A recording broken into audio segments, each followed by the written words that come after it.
Mon nom est Martin Thomas Côté en compagnie d'Alain Lévesque et Jean-Nicolas Boucher. Vous écoutez Les Injustes.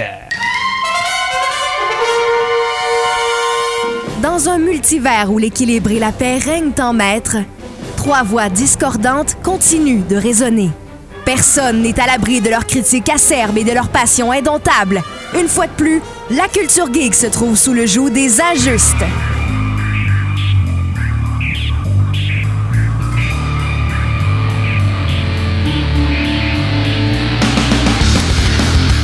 Messieurs, bonsoir. Bonsoir. Bonsoir. C'est-tu moi ou on est plus assidus? Ben, on était supposé le faire un peu plus rapidement, mais là, il y a eu 2-3 films qui ont sorti, on s'est donné le temps de les voir, puis on les a pas tous vus, mais si on rassemble tout ce qu'on a vu à 3... On fait un seul cerveau, on est correct. Effectivement, mais on vous parlera pas des phénomènes YouTube qui sont devenus des films, on est vraiment pas là. Ben, tu dis ça, mais il faut quand même en glisser un mot dans le sens où... on en avait-tu parlé la dernière fois? Non, on n'avait pas encore parlé parce que Obsession puis Backroom, là, les chiffres n'étaient pas encore sortis, puis même Backroom n'était pas encore sorti au cinéma qu'on a fait le dernier. Tu sais, parce que, puis là, vous allez peut-être me traiter de fou, là, parce que je vais faire un parallèle qui peut-être sera un sacrilège pour vous, mais tu sais, il y a eu une vague de réalisateurs dans les années 80 qu'on connaît très bien maintenant, tu sais, les Lucas, Spielberg, Scorsese, Coppola, Howard. Le nouveau Hollywood. Bon, ben c'est ça, là, quand ils sont arrivés, ils ont tous à peu près étudié à la même place, ils ont à peu près ils se sont tous côtoyés, puis ils sont arrivés avec une vision différente de ce qu'était le cinéma. Tu sais, mettre de la musique dans un film. Ils faisaient pas ça avant eux autres, là. Ou presque pas, tu sais, d'avoir une trame sonore. Moi, John Williams a été commandé par Spielberg, puis il se demandait aussi qui s'en allait avec ses bottines, tu sais. C'était le film Cowboy, c'était le film théâtral, tu sais, les Cléopâtre, Ben-Hur de ce monde-là. Eux autres sont arrivés avec une autre vision du cinéma, ils l'ont imposé, c'est cette vision-là qui prévaut depuis ce temps-là, mais est-ce que ce qu'on voit là, ce à quoi on assiste là, de voir un genre de saut des plateformes comme YouTube vers le cinéma, c'est un peu genre un renouveau? Ben, je dirais pas que c'est un renouveau, tu sais, on dirait que c'est peut-être comme ce qui s'est passé avec la pandémie, parce que, tu sais, si on va avant la pandémie, le film comme Marvel, Héros, tu sais, les films milliardaires, ils étaient très fréquents, mais avec la pandémie, il y a eu un gros down sur le cinéma, qui était beaucoup, même les chiffres ont encore un petit peu de misère à recommencer, puis on dirait que le monde ont perdu un petit peu d'intérêt, c'est que les grosses franchises, comme qu'il y avait dans le temps, le monde y va moins parce que le streaming est comme rendu accessible, c'est que ce monde-là sont rendus plus patients, façon de parler, les fenêtres de sortie, mais maintenant sont 3 semaines à 1 mois là, avant que ça arrive sur le streaming. En fait, c'est que le hype est plus vraiment nécessaire, puis c'est du semi-réchauffé, là. Puis tu dis les grosses franchises comme avant. Historiquement, tu sais, les grosses franchises, c'était comme un film pète le box-office, puis là, on fait des suites jusqu'au temps que ce soit plus rentable. Mais chaque suite faisait tout le temps un petit peu moins d'argent. C'est le modèle, genre, de Marvel avec le MCU qui a un peu éclaté tout ça, où là, c'est devenu comme la nouvelle prérogative d'avoir des univers connectés avec des films qui sont... Mais ça n'a pas toujours été comme ça. Mais c'est parce que le hype va changer, parce que si on retourne au cinéma des années 90, t'allais voir le dernier Tom Cruise, t'allais voir le dernier Ford, t'allais voir... C'est ça, c'est un acteur. Là, on est plus là-dedans. Des années 2000, c'est que t'allais voir le dernier Marvel. Oui, mais t'as eu aussi toute la fin des années 80, début des années 90, où t'allais voir aussi le produit choisi par un Japonais qui a mis sur le bureau d'un créateur pour qu'il fasse une histoire. Les compagnies de jouets en ont mené large dans ces années-là aussi, où on faisait à peu près n'importe quel bullcrap, là. Oui, exactement, oui. Sauf que, tu sais, parce que je pense que c'est des cycles, puis maintenant, là, ben, on vit sur le trend, sur les phénomènes qui sont sur les médias sociaux, ça fait qu'ils s'essayent là-dessus. Puis, veut pas pour les studios, c'est quoi, Backroom a coûté même pas $1 million à faire? Ben, l'affaire, c'est que c'est un peu le même principe qu'avec les films d'horreur, là. Tu sais, déjà, les films d'horreur ne coûtaient pas très cher à produire ou à faire versus ce que ça rapporte au cinéma. Là, la seule différence, c'est que d'habitude, le film d'horreur rapporte avec un public très connu et niché. Puis là, ils vont chercher plus large, genre des enfants tu sais, comme exemple, moi, mon gars de 15 ans, il est allé voir Backroom. Puis c'est lui qui m'en a parlé, je savais même pas c'était quoi. Lui, dans son cercle, dans ses algorithmes, ça c'est venu le chercher, puis il est allé payer son ticket, puis il est allé le voir. Ouais, mais tu sais, c'est merveilleux pour ça, mais sauf que encore une fois, même on parlait justement de A24, au début c'était ultra rentable, puis par après, là, c'est parce que c'est toujours la part du gars qui arrive là-dessus, ils vont mettre de plus en plus de cash, le monde va demander de plus en plus d'argent, ils vont chercher des acteurs, puis là, ils prennent des risques qui sont plus gros, puis ça paye pas toujours. Non, mais des fois, ça paye aussi. Tu sais, à 24, je pense que c'est avec Marty Supreme cette année qui ont, ils ont eu à la fois c'est ça qui un bon parce succès que public, ils ont fait du cash. Qu'est-ce que ça paye pas juste un peu. Là. Ouais. C'est pas comme un film qui a coûté 200 millions à faire puis que tu t'arrives kiff en faisant 150 millions en montant. Que tu sors un film de 25 millions puis en fait 200 millions. Mais ça, répète-le pour les gens qui nous écoutent. Là. Quand tu dis ça a coûté 200 millions, mais à 600 millions, il arrive kiff, c'est parce qu'il faut calculer promotion et autres. Ouais, c'est parce que tu as une promotion, des fois, ce film de 200 millions, la promotion va frôler souvent 50 à 100 millions. Les cinémas se gardent la moitié du profit aussi. Puis. Rick, tu pousses le 2,5. Un film, prenez son budget, faites x 2,5. Ça, c'est l'argent qu'il doit faire pour être capable de rentrer dans son argent. Puis souvent, à ce montant-là, le marketing n'est pas à 100% compté parce qu'il y en a qui exagèrent vraiment. Ouais, tu as les reshoots aussi, des fois, qui ne sont pas tout le temps calculés au départ, qui sont calculés par la suite. Puis il y a l'autre affaire aussi qui est sortie, ces films de Marvel et compagnie les dernières années, c'est que quand ils disent que le film a coûté 200 millions, c'est parce qu'ils mettent le crédit d'impôt là-dessus. Oh, ouais, aussi, là. Fait que ça, faut le prendre en compte, là. Fait qu'un film comme Backroom, comme Obsession, comme, tu sais, qui viennent de YouTube, ça imprime du cash. C'est, tu sais, comme Obsession, il a coûté 1 million. C'est pas A24, c'est Neon qui l'a acheté. Ils ont payé 10 millions. Ils sont rendus à presque 300 en ce moment. Puis genre, le film, là, il y a eu une drop, je pense, de 12%, ce qui est quand même phénoménal. Puis, sinon, il était positif à chaque fin de semaine. Exactement, c'est parce que c'est un des films qui était très rare parce que son pourcentage augmentait. Obsession, ouais. D'habitude, les films ont drop de 60 à 70%, lui, il augmentait 12%. C'était le bouche à oreille. Ouais. Littéralement. Là. Il y a eu un phénomène autour de ce film-là, et moi, je serais pas surpris que ce phénomène-là prenne de l'ampleur que dans les prochaines années. Puis tu sais, que ça nous touche pas, que moi, ça ne me plaise pas, c'est très possible, c'est pas ma génération. Puis tu sais, on va parler d'un film tantôt qui a été fait pour du monde comme nous autres. Là. Exactement. Tu sais, j'avais l'impression, moi, que j'étais... Tu sais, viens-t'en, grand-papa, on va t'asseoir dans la salle, puis on va te donner tout ce que tu veux, puis on va te le gaver dans la gueule. Là, et ça vient avec le contre-coup qu'on parlera aussi. C'est ce film-là, le box-office. Oui, tu sais, en plus, ce qui est le fun avec ces films-là de trend, de YouTubers et compagnie, c'est que ton marketing est pratiquement gratuit. Oui. Les fans le font à ta place. Les fans le font à ta place, puis au pire, tu payes 1 ou 2 YouTubers pour le fun, mais t'as même pas vraiment besoin de le faire parce que le TikTok, puis tout va s'en occuper tout seul. Puis en même temps, on va y revenir, mais tu sais, on parlait tantôt, les compagnies de choix qui emmenaient large, puis tout.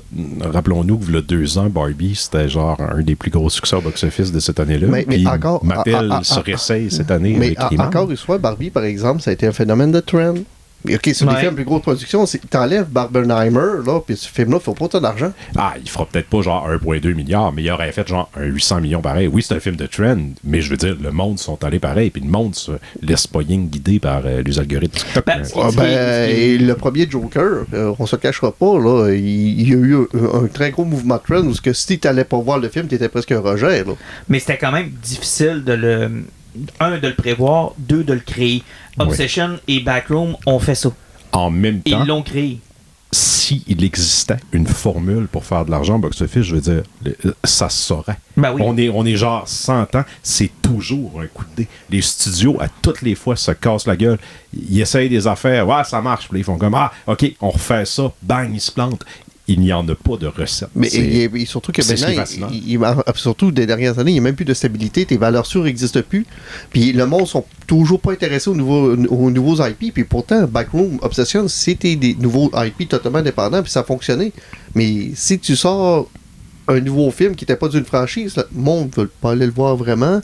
Quoique, il y a quelque chose de nouveau par contre. Puis on en reparlera peut-être tout à l'heure. Mais quand je suis allé voir, on va parler, je vais spoiler, on va parler de He-Man dans quelques minutes. Là. Quand j'y suis allé, j'ai quand même eu la réflexion de voir, le cinéma n'est plus vide. J'ai eu la même résultat. Je suis allé voir Disclosure, Révélation vendredi passé, puis à Jonquière, là, je pense qu'il restait 3 bandes vides. Fait que, le cinéma n'est plus vide. Ça, c'est quelque chose de nouveau là, dans la dernière année, là, ou 2 dernières années. 2, la génération Z sont au rendez-vous. Il y a de plus en plus de jeunes. Ils sont là.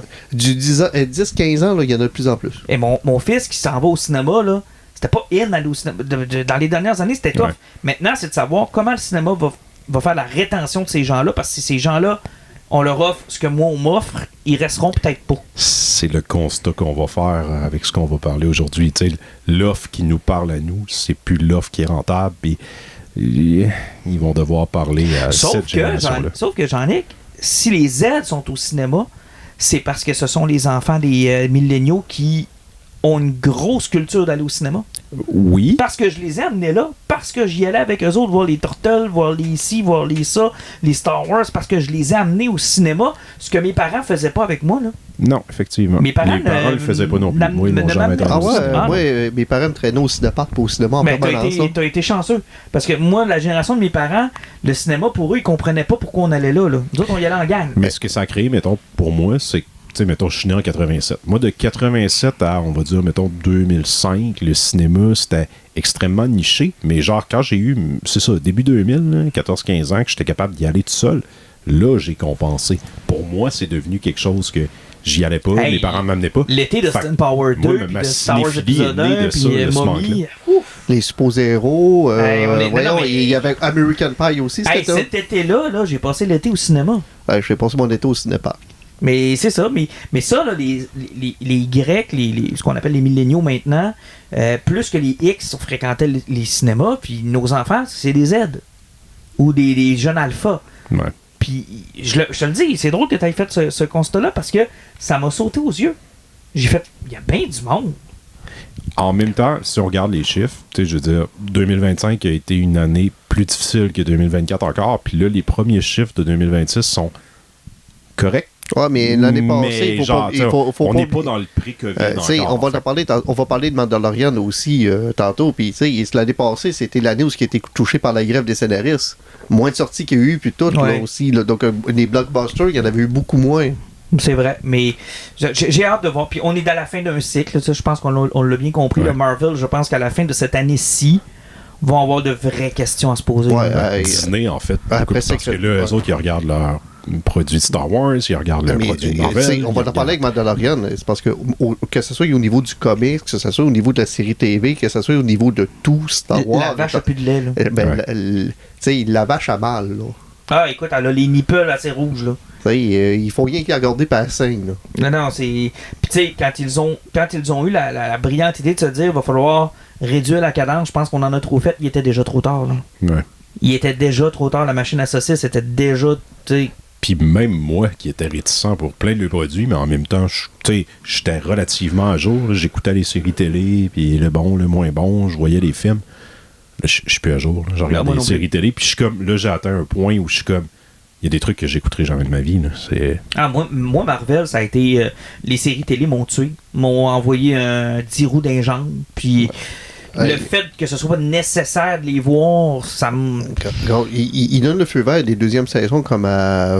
C'est quoi? C'est Wonder Man qui est sorti dernièrement. Ouais. Il y a à peu près 12 personnes qui l'ont regardé. Et Daredevil, ils vont sortir la troisième saison. Pourtant, là, les critiques n'arrêtent pas d'en parler comme c'est génial. C'est une des séries les moins écoutées sur Disney+. Ouais. Mais Puis non. il y a de l'argent qui est mis là-dedans. Là. C'est terrible. Là. Ouais, mais quand tu fais le tour des plateformes, là, puis que tu te rends sur Disney+, puis tu te rends compte à quel point ils ont zéro contenu. là. Ils ont rien. Ben, Mais je veux dire, il y en t'as pas le goût non, d'écouter mais Star Wars, là. T'as 30% si du tu veux catalogue, pas écouter c'est du fini. Marvel puis du comment ça s'appelle, 60, Star Wars, 60% du contenu est out, là. Tu sais, à part, c'est quoi? C'est Only Murder in the Building, qui est une de leurs seules Ouais. séries phares qui pogne un peu. Là. Mais moi, je suis venu pour écouter Willow. Oui, le deuxième. Moi, j'aime beaucoup la porte de canard. Il est où de Howard le canard? Mais tu sais, c'est ça. Fait que c'est une bonne problématique. Ah, puis tiens, en filons donc avec Mando, on fera des comics à la fin. D'habitude, on commence toujours avec les comics. On va finir avec les comics. OK. Avec Mando, qui est un produit Star Wars pour lequel, écoute, une sortie Star Wars au cinéma avant Rise of the Skywalker, c'est un événement dont on parlait dans les médias traditionnels. Là. Genre, il y a un reportage sur le fait qu'il y a un Star Wars qui sort au cinéma. Là. Ouais. Il y a des ventre-corps, il y a des gens costumés, il y a un hype, tout le monde jase. Ce qui était aussi entretenu par une franchise ultra culte qui a un nombre de fans puis Et une limite de produits aussi. entre chaque sortie. C'est ça, il y a une limite de produits. Ouais, Tu sais, je veux c'est dire, à la sortie de Force Awakens, Rogue One était sorti, oui. Oui. Oui. Oui. Oui. Non, c'est après. Ouais. Fait que, Oui. tu sais, à la sortie de Force Awakens, en 2017, je veux dire, le dernier date de 2005. Ouais, mais c'est pas grave. Il sait que même que t'as Force Awakens qui est sorti, c'était comme où est-ce que va être Luke Skywalker, qu'est-ce qui s'est passé avec le monde, où c'est que le film va s'en aller. Quand Rogue One était sorti, c'était comme, c'est quoi qui va se passer avec ce film-là? Je me pose des questions. Quand Solo est sorti, on a vu qu'est-ce qui s'est passé, le monde s'en calisse un peu plus, le film est moins pogné un peu.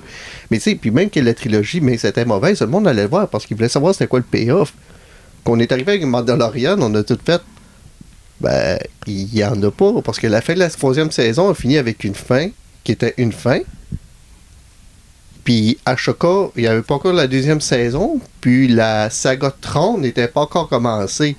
C'est que quelqu'un a annoncé qu'il allait sortir le film de Mandalorian, justement, à cause de la grève des scénaristes, qui fait que la 4e saison est sortie trop tard. Ça fait fait longtemps qu'on n'a pas sorti un film de Star Wars au cinéma. Faisons ça, ça va être plus court que faire une saison complète. Et faisons un film. Mais le problème, c'est qu'ils ont fait 2 épisodes et demi, ils ont mis ça dans un film, puis ils ont mis ça au cinéma. Ça fait que t'as pas d'introduction, t'as pas de milieu, puis t'as pas de payoff à la fin. Et à ton payoff, je te dirais la chose suivante.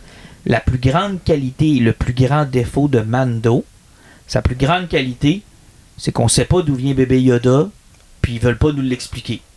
Et son plus grand défaut, c'est qu'on sait pas d'où vient bébé Yoda, puis ils veulent pas nous l'expliquer.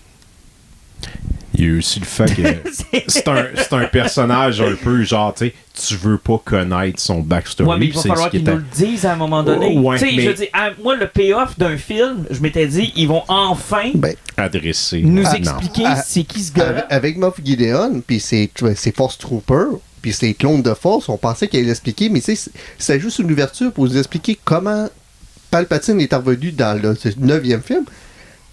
Puis Gideon est fucking mort. Puis, tu sais, cette histoire-là, on l'a fait. Ça va-tu continuer? Moi, je pensais que c'était ça. Ils ont fermé la porte, puis ça n'existait plus. Plus rien. C'est surtout, ils ont construit cette série-là, puis, tu sais, j'y repensais parce que là, on est en train de les réécouter avec Arthur parce qu'on voulait le crinquer, tu sais, justement, pour aller écouter Mando et Grogu. Là, finalement, ça sera pas au cinéma. Mais on est en train de réécouter les épisodes tranquillement. Puis là, genre, on est à la fin de la saison 2. Puis je fais comme.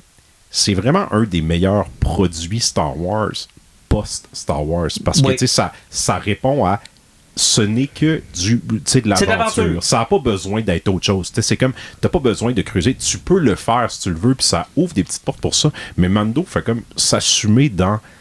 Ça pose pas de questions. C'est rien que du fun, des explosions. Puis c'est un petit peu le défaut de ce film-là aussi. Ils ont utilisé 3 épisodes qui auraient été pas nécessairement des grands épisodes. Puis là, ils ont rajouté la 3e saison a eu ses défauts, parce qu'en fermant la porte de Gideon, c'est comme si Pedro Pascal voulait pas continuer la série. Oui, mais c'était surtout, ils s'étaient enchaînés parce qu'ils ont voulu nous rapporter les autres Mandalorian, puis Bo-Katan, puis faire une espèce de transfert envers, on le sait, le personnage préféré. Il n'y a pas vraiment de backstory. On peut s'en débarrasser. Bo-Katan pourrait devenir le personnage principal, mais là, clairement, ça collait pas. Ils se sont aussi rendus compte que c'est comme, hey, le million de passionnés là, qui écoutent votre série présentement, il n'y a pas grand-chose à foutre de l'univers de Dave Filoni que lui veut coller là, avec Ashoka, avec Bo-Katan, avec tout ce qu'il a fait. La plupart des gens n'ont pas écouté ça, puis les gens qui écoutent Mando sont comme, ben là, je vais écouter les films, puis ça. Les gens ne sont pas intéressés. C'est souvent le défaut de Dave Filoni. Je l'adore, ce gars-là. Mais il crée des personnages que lui, il trippe vraiment fort dessus. Puis, tu sais, dans le film de Mandalorian, il a ramené son Bounty Hunter, que je me rappelle plus son nom, puis... Mais et sérieusement, je l'ai vu dans ce film-là, puis pour moi, ça fait... Oh, ben c'est ça, moi j'étais allé voir avec un de mes chums qui était un gros fan, lui il était content de le voir aussi, mais tu sais, je me disais, ben les 1000 fans de Dave Filoni puis son univers sont contents de voir ça, mais c'est ça, les 1000 sont allés, pas le reste des gens. Et moi, je Mando, continue à dire... ça, c'est que le reste des gens l'écoutaient. Mais moi, je continue à dire que quand tu fais le jump au cinéma, c'est que tu vas m'offrir quelque chose qui va faire avancer l'univers. Je suis capable de vivre avec le fait que la série Mando ne fait pas avancer l'univers, que c'est une série télé, que c'est du gros fun. Mais si tu m'amènes ça au cinéma, moi je m'attendais à voir les origines de Grogu, de savoir où est-ce qu'ils s'en vont avec ça, qu'est-ce qui lui est fucking arrivé pour que ce petit d'enfant-là soit pas là pendant que la résistance monte. Mais tu sais, je vous rappellerai qu'ils ont tué combien de planètes dans Force Awakens? Vraiment trop. Tu sais, je veux dire, à un moment donné, c'est parce ils ont tué un système solaire bon, mais là, ces méchants-là, ils ont toujours bien commencé à quelque part. Je suis pas certain que si on adresse la question à Dave Filoni en date d'aujourd'hui, genre, pourquoi Mando et Grogu n'interviennent pas? Tu sais, la vraie réponse, c'est comme, ben là, ça a été écrit, j'étais même pas là. Tu sais, il doit même pas savoir encore comment rabouter tout ça. Ouais, mais moi, ça me gosse. Tu sais, Grogu, c'est le fun. Le mystère était plaisant, tout. Mais à un moment donné, il faut que tu répondes à une couple de questions. Tu peux pas juste surfer sur c'est un mystère, il est là, puis il est là. Oui, mais je veux pas avoir son arbre généalogique. T'es pas obligé de me dire que Yoda l'a couché avec Yoda dans une séance de conseil. Puis que, c'est ce qu'on va voir. Ils ont caché le bébé à quelque part, puis que, tu sais, c'est comme ça. Tu sais, je comprends, je suis pas obligé d'avoir toute l'histoire, mais à un moment donné, il faut que cette pièce de casse-tête-là, elle fit dans le casse-tête, puis elle fit toujours pas. Tu sais, il était où quand ils ont pété un système de solaire au grand complet? Puis il vient d'où, Calice? C'est tout ce que je veux savoir. Mais, surtout qu'on sait que il peut vivre à peu près 1000 ans. Ben, tu sais, que Yaddle, là, allait fourrer tout ce qu'il y avait dans la galaxie, ça m'intéresse pas. Ah, il paraît que Mace Windu, il a passé dessus, il n'y avait pas juste son sable laser qui était bon. Gros goût, ouais, c'est ça, ouais. Mais tu comprends que j'ai pas... Tu sais, je veux pas qu'on aille trop en profondeur, mais là, on est rendu à une étape où t'as 3 saisons et un film, pis t'as rien fait avancer. Ou très peu. En fait, Dave Filoni a fait avancer son agenda. Puis ça m'a frappé aussi. Tu sais, dans saison 2, il y a un épisode où il présente Ahsoka. Puis là, il y a son intervention, puis là, elle repart, mais il était surtout là pour présenter le personnage pour sa série télé. Puis là, après, c'était comme 2 épisodes plus tard, Boba Fett arrive. Il est là pour être présenté, pour avoir sa série télé. Son plan, lui, c'est refaire 30, parce que ce que relancé Star Wars avec une nouvelle trilogie, il faut jamais oublier que c'est la trilogie de 30. T'enlèves la trilogie de 30, puis l'intérêt de Star Wars était pratiquement mort. Là. Puis je pense que Dave Filoni, c'est là qu'il voulait s'en aller. Mais c'est ça que je te dis, ça se traduit pas dans les gens normaux. Pour les fans de Star Wars, ça l'a sauvé. Mais monsieur, madame, tout le monde, ils ne sont pas intéressés par ça. Son plan, parce que normalement, après la deuxième saison de la Ahsoka, comme je dis, il était supposé voir le film de la saga de 30 puis conclure ça. Puis normalement, s'il avait présenté justement Mandalorian dans ces séries-là, c'est parce qu'il était supposé avoir un lien avec tout ça, sauf que... Puis possiblement, s'il voulait ramener les Mandalorians, c'est parce que possiblement que ça allait être une armée qui allait aider contre 30 aussi. Sauf que ne sortait pas de 4e saison, on avait fermé un 3e demain, puis surtout que le film ne fait aucun lien avec Ahsoka, rien. Puis le problème aussi, c'est que c'est pas Mando qui est supposé pousser vers le haut toute cette série-là. Mais là, c'est ce qui se passe. Puis là, ils sont en perte de vitesse. Puis là, c'est catastrophique ce qui se passe avec le film. Ahsoka, ça n'a pas ça été sort écouté. dans un an, cette série-là. La deuxième saison. Puis l'acteur est décédé en plus. Ouais, puis merci à Hayden Christensen qui a fait en sorte qu'on a peut-être un peu écouté la première saison. Parce qu'il y en a plusieurs que ce qu'ils voulaient voir, c'était l'épisode où on le voit en Clone Wars puis on le voit interagir avec Ahsoka. Moi c'était Ezra Bridger là, mais moi ça je vous le repartage à travers les yeux d'un enfant qui découvre ça là. Hier on a écouté l'épisode où Ahsoka arrive là, dans la saison 2 de Mando, puis là on essayait d'expliquer à Arthur c'est qui, puis il disait oui mais c'est qui elle, puis là on disait ben comme Obi-Wan c'était le padawan de comment il s'appelle Qui-Gon Jinn. Ah, ok, puis là Anakin Skywalker, c'était le padawan d'Obi-Wan. OK. Puis là, ben, Anakin, lui, il avait une padawan aussi. Puis là, tu sais, il me regarde. Puis, ben, pourquoi on la voyait pas? Là, ben, elle est arrivée dans une autre série qui a... Mais tu sais, au final, lui, il a voyé arriver. Il était comme, je sais pas c'est qui cette fille-là, je comprends pas. Le problème de Clone Wars, c'est la série animée où est arrivée Ahsoka, qui était partie à partir d'un film, c'est que cette série-là, c'est une série animée. Puis en tant que jeune adulte, n'importe quoi, puis même les adolescents un peu plus vieux ont beaucoup eu de plaisir avec cette série-là parce que ça remplissait beaucoup de trous que George Lucas avait mis dans sa trilogie. Mais le problème de Clone Wars, c'est que tu ferais écouter ça à ton fils, il va rien comprendre. C'est ultra politique. Puis chaque épisode commence par un résumé de 30 secondes qui explique c'est quoi le conflit, puis au niveau politique, ils sont rendus où avec tel système solaire, puis telle planète, puis telle affaire, puis telle... C'est niche. C'est niche, puis c'est pas fait pour les enfants. Même moi, à chaque fois que je l'ai écouté 2 fois, Clone Noir, puis je venais mêler parce que tu peux pas écouter de façon relaxe si tu t'effoires. Puis à un moment donné, même à partir de la 2e, 3e saison, c'est rendu, chaque épisode, c'est plus indépendant, c'est rendu des stories. Ouais, c'est des séries. C'est du 4 à 5 épisodes. C'est que, puis ça devient lourd, c'est dur très à lourd, suivre. très Puis à un lourd. moment donné, 2-3 saisons après, il se fait comme, tu te rappelles-tu du gars-là sur cette planète-là qui est là? Là, tu fais comme non. Tu sais, il remplit des trous, mais en même temps, il en crée d'autres parce que au moment où on reprend l'action dans Revenge of the Sith, mais où sont tous ces super personnages? Mais ouais. Tu sais, où sont-ils? Puis là, il a tenté d'y répondre avec la dernière saison de Clone Wars en faisant des parallèles de où est-ce qu'était Darth Maul puis Ahsoka pendant que Anakin était... Mais tu sais, c'est que le focus où on a l'impression que genre ça se passait autour d'un noyau, ben dans les films, ce noyau-là, il est pas si important parce qu'il y en a un autre. Ouais. Puis là, ben, c'est de faire des liens. Écoute, puis tu sais, avoir la réception que ça a eu au cinéma, visiblement, Ben, c'est ça, le monde sont pas l'adressons le vrai intéressés. Là. problème. Puis, tu sais, là, on est là, puis on jase de toutes ces ramifications-là. Pour la plupart des gens, ça n'existe pas, ça. Tu sais, Star Exactement. Wars se limite à des films, et ils savent qu'il y a des séries. Ils ont probablement écouté Mando, puis that's it. Puis même là, même si c'est hyper populaire, puis tout le monde aimait ça, Mando, s'ils sortent un film avec ça, le monde se déplace pas. Ah, mais tu Mais sais, c'est quand même surprenant, parce que ça a été leur produit le plus populaire depuis... Moi, c'est ça qui un me jette bout, à terre. là. Au-delà que ça soit bon ou Mais- non, tu sais, je veux dire, le bouche à mais- oreille fait un bout, mais le problème, c'est que ce qui arrive, ce qu'on disait, c'est qu'il n'y avait pas de payoff, c'est qu'ils ont sorti 3 bandes annonces pour le film. Puis à chacune des bandes annonces, le monde faisait comme, c'est quoi l'histoire? On le sait pas. On C'est le quoi sait pas. l'enjeu? C'est quoi l'enjeu? Mais c'était le problème Mario Bros. Ils les ont mis bout à bout, on voyait quasiment une demi-heure du film, puis au final, on savait pas de quoi ça allait traiter. Il n'y avait pas d'enjeu. On n'était pas comme... Quel est le problème qu'ils vont régler? Quelle est la question à laquelle ils vont répondre? Ben, comme tu dis, il aurait fallu qu'ils mettent une scène avec genre, oh my god, you're Grogu's mom. Yaddle! Mais tu sais, genre, on découvre Yaddle sur une planète de danseuses. Genre, elle était dans un bar tout ce temps-là. Non, c'est vrai, elle s'est fait tuer par Dooku. C'est bien Ouais. trop weird, ça, Martin. Vaut Ouais, mieux y ouais. aller avec l'enfant hyper stéroïdé de Jabba the Hutt.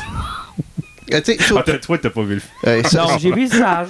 sauf que, tu sais, encore une fois, Dave Filoni qui a lancé justement sa carrière avec Clone Wars, le film, où ce que l'histoire, c'était il faut aller sauver le fils de Jabba, parce que Jabba fourre. Tu sais, il faut pas oublier que c'est ça. Oui, bien parce que ça. tout ça implique que Jabba a un pénis et qu'il peut avoir du sexe avec une Jabba.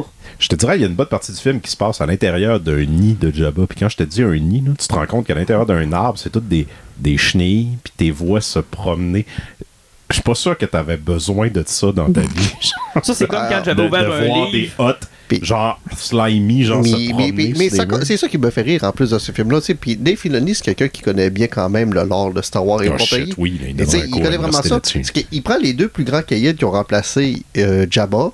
C'est les deux kingpins de ça. Puis ils sont sur Nal Utah, qui est sur une planète swampeuse, où ce que oui, ils viennent de là. Mais la vraie planète où ce que ces limaces-là vivent, puis qui vivent leur vie, là, c'est Las Vegas. C'est Nar Shaddaa. Pourquoi qu'ils sont. Chris, Nar Shaddaa, il y a eu un nightlife, ça aurait été full of fucking awesome. Non, on s'en va sur une swamp. Dans un arbre géant. C'est un champignon, je sais pas si ça marqué, c'est une mycose. Ah, ouais, Ouais, exactement.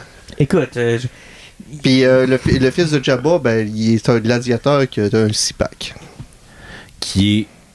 J'ai été surpris de la profondeur du personnage, comment il était le fun, puis cool, puis qu'il y avait un arc vraiment intéressant.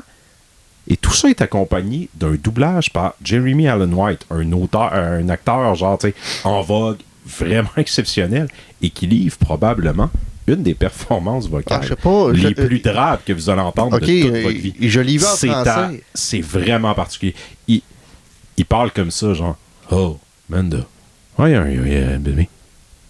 I don't want Ouais. to go back to my planet. Non, en français, il parle I comme un don't YouTuber. understand why you're doing it. Et puis tu sais, ça va même jusqu'à, tu sais, slow down, man. I'm not that kind of man. Là, tu le regardes, tu fais comme, pourquoi tu dis I'm not that kind of man? T'es genre une T'es image une géante slime. qui habite dans le fin fond de la Ah, galaxie. mais- Pourquoi tu te qualifies d'un... En tout cas, Non, mais ça, c'est un autre problème aussi qu'il y a dans le film. C'est que t'as un seigneur de guerre de l'Empire qui se fait arrêter. La première chose qu'il fait, qu'il arrive devant le personnage de Sigourney Weaver, c'est « Je vais avoir mon avocat Ok. Après, t'as Mandalorian qui a besoin de faire décoller son vaisseau par bébé Yoda. Là, il paye ses pitons. Il fait comme « Non, il faut que tu payes sur le piton pour libérer le kérosène pour commencer. » Là, tu fais comme un vaisseau dans Star Wars qui va dans l'espace, marche avec du kérosène. Avec du kérosène. Tu sais, parce qu'une fois que t'es rendu dans l'espace, qu'est-ce que tu crisses avec du kérosène? Puis sans compter que les vaisseaux de Star Wars, tu sais, ils sont capables de rester sur place parce que... C'est parce que tout ça, ça donne l'impression de... Ça a été... Tu sais, c'est un premier geste. Ça a été écrit... Puis c'est ça, tu sais, je veux dire, le vaisseau doit décoller, ça prend quelque chose, kérosène, puis tout. Puis c'est comme au second, au third, au fourth draft, tu sais, tu barres ça, puis là, remplaçons ça par un cristaux magique de l'univers de Star Wars. Tu sais, il y a quelqu'un ici qui va nous dire quoi utiliser. Puis là, ça n'a pas été fait. Non, Fait que Ils ont gardé les références de la Terre. Ouais, les références de la Terre. On est dans Star Plus, man, c'est weird, là, genre des combats intergalactiques entre bebites. mais ils font référence à des affaires vraiment humaines niches. Là, C'est genre, ça a été écrit le premier draft, first draft. Ah ouais, let's go, green light. Ah, ok. Moi, j'étais avec mes chums, puis ils ont dit Kérosène. On s'est regardé, on a fait. Quoi? On était à 2 doigts à ce qu'ils fassent référence à des films. Genre, ben là, ça sera pas comme dans Terminator 2. Ha ha ha. Là, tu sais, on ferait comme, what the fuck? J'ai pas écouté Terminator 2. Fait que ça se passe dans une place où, genre, soit on est 10 000 ans dans le futur puis c'est encore relevant Terminator 2, ou genre, on est proche de 98. C'est moi, je crois que c'est pas dans la série sur Disney Plus des Aliens qui écoutent encore Ice Age. Oui. Ouais. Ah, mon Dieu.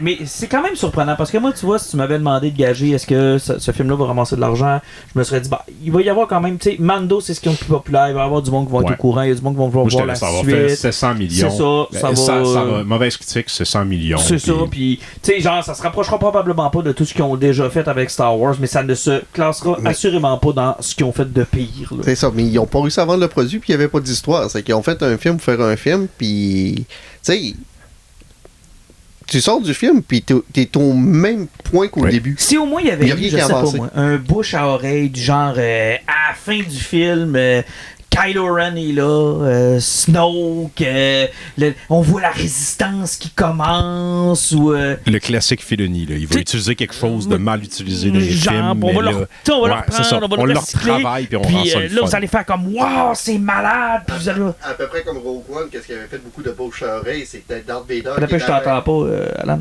Ah, j'avais fermé mon micro comme un tweet. C'est ça, Rogue One, le hype avait été exactement le couloir avec Darth Vader, puis Léa, à cause de son mauvais CGI aussi, avait fait beaucoup parler puis ses yeux. Mais c'est que Darth Vader a attiré beaucoup de monde dans Rogue One. Parce que là, t'avais le monde qui se disait, est-ce qu'ils vont oser y aller?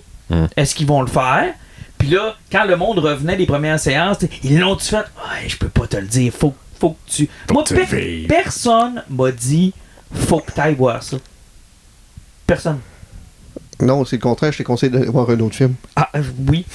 Non, mais c'est vrai. Personne m'a dit hey, si tu vas pas le voir, tu vas être mêlé. Si tu vas pas le voir, tu vas manquer de quoi, une révélation. Tu sais, Anne, Léa, Luc, ça aurait été probablement cheap de faire ça. Puis même que j'y ai pensé longtemps parce que je me suis dit, comme ils n'ont pas eu l'occasion de le faire dans la trilogie de J.J. Abrams puis de Ryan Johnson.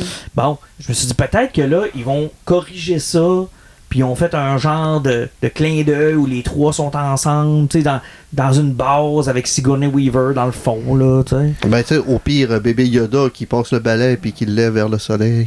Ouais, non, ça, on s'en serait passé. Mais, tu sais, je me disais, il y a peut-être un référent, quelque chose, puis il n'y a pas eu ça, tu sais. Ça donnait l'impression que ça fait longtemps que ça se parlait d'un film dans cet univers-là, puis c'est comme, ben là, il y a eu la série télé, la trilogie existe, ben le film va être l'opportunité de faire le pont, d'aller connecter avec ces éléments-là. Puis non. Et ce film-là va les rejoindre, mettons, tes DVD de séries TV, mais à travers de ça, pas à travers des films de savoir, il va être à travers des séries TV. Il va être de manière gênée à côté de la saison 3, puis à côté de la saison de, comment ça s'appelle, Boba Fett, qui est à la fois une saison 2.5 de il est comme le film des Abominable Bride que tu mets avec les Sherlock, là, que tu mets entre deux saisons, là, tu le mets là, puis c'est là qu'il va, là, tu sais. C'est un film!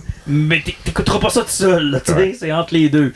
Et c'est dommage. Maintenant, la suite de ça, c'est quoi? Une fois que t'as fait ça... Sérieusement, si Ashoka a pas de payoff puis qu'il s'en m'aligne pas quelque part, là, c'est Star Wars est mort et enterré. Ashoka, en ce moment, zéro hype. Ils ont Skeleton Crew, puis genre nous autres qui écoutés, puis c'est à peu près ça. Puis t'as l'autre, The Acolyte. Il y a The Acolyte, il y a la série de Maud qui était excellente, mais ça n'a pas été écouté non plus. La créatrice The Acolyte essaie d'avoir de l'attraction pour construire, sauf que même au niveau des romans et des bandes dessinées, là, ce qu'ils ont voulu faire de la Old Republic, ça a été un échec, mais un échec.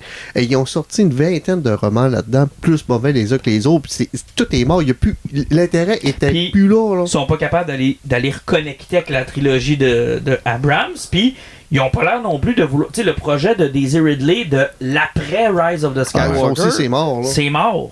Pourtant, ça serait intéressant. Moi, Daisy Ridley, je donnerais une chance. Juste pour vous dire, ils savent tellement plus quoi faire que présentement, au niveau des BD, ils en sortent plus. Ils ont tous cancellé leur série. Présentement, ils sortent des one-shots sur les personnages de Rogue One. Oh boy, ils sont là? Ils sont là. Tu sais, sur qu'est-ce qui s'est passé avec ces personnages-là, genre 25 minutes avant que le film commence. Tu sais, la question qu'on s'est toutes posées, là, qu'est-ce qui faisait 25 je serais minutes? même pas capable de te nommer un personnage de Rogue One parce que je m'en souviens plus, vu qu'ils sont tous morts. Mais sinon, écoutez, je me rappelle de Andor, tu sais. Ouais, à la limite. Que j'ai même pas vu la deuxième saison encore. Non, tu sais, ils sont tous morts. Exceptionnel, la deuxième saison. Je sais que c'est long. Puis, tu sais, puis présentement, il y avait Charles Soule qui s'était fait canceller sa série de Kylo Ren, puis qui a pleuré, ça fait qu'il donne un autre 5 numéros. Tu sais, qu'est-ce que je vous avais dit dans le dernier podcast? Vous avez 5 numéros, sinon on vous cancelle. Tu sais, sa mini-série qui va sortir, c'est pas un 6, c'est un 5, puis il laisse finir son histoire de Kylo Ren. Mais sinon, il n'y a rien. Qu'une seule salvation pour Star Wars présentement. Puis là, ça, c'est l'angle mort, vous l'avez peut-être pas vu. Ça va peut-être être un... Les Ewoks 2. Non. Le film de Ryan Reynolds. De Starfighter. Ça. C'est genre... Puis là, attelez-vous. Parce que si c'est ça, pas ça Ryan floppe... Reynolds, c'est Ryan Gosling. Ryan Gosling. Hey, si wow. ça floppe, c'est... genre, on retourne au drawing board. À la limite, là, on va être des années sans avoir des produits Star Wars. Si ça fonctionne, à l'inverse... Le tout, ça va devenir le nouveau Mando. Le tout va vouloir se connecter après ça. Mais pourquoi ils font pas comme Nintendo? Refaites l'épisode 4, 5, 6. Ouais, c'est ça, des remakes.